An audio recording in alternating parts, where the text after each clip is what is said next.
So by inference or by virtue of how would I refer to you now? You're a member of the APC because you work for a president. Since January.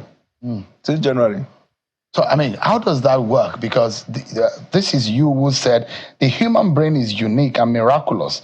It works and functions optically 24 hours a day, 365 days a year until you join APC, then it stopped working. Does that apply to you? Let me just answer this, and I will not answer any further communication in relation to what you and I have trashed here when I met the president sometime.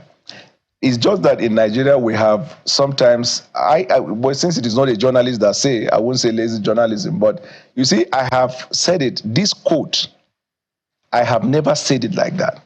The statement I made, which is similar to this, was on the 24th of December. You were not on duty. Your colleague, I think it's Geoffrey, was the one who was interviewing me. On the eve of Christmas, I remember. And I didn't say this same thing that you're saying. But by the way, let me tell you this.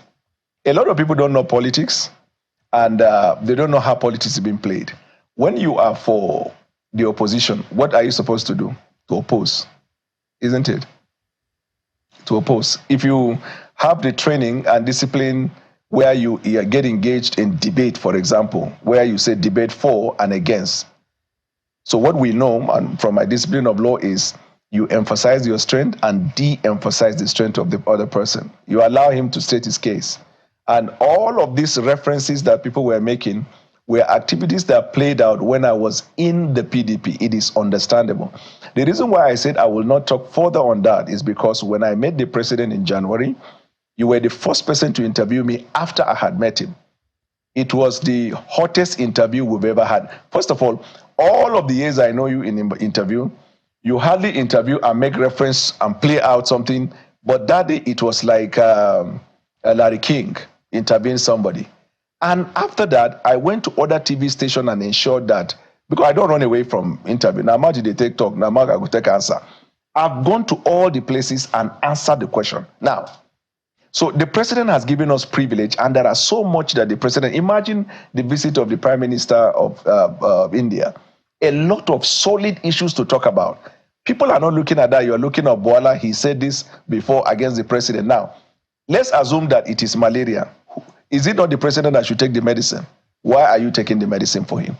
When I met him, I told you here on your show in January, when I was explaining why I took positions that I took, but I told him I never went personal. I guess you don't even have to worry. I understand this is politics.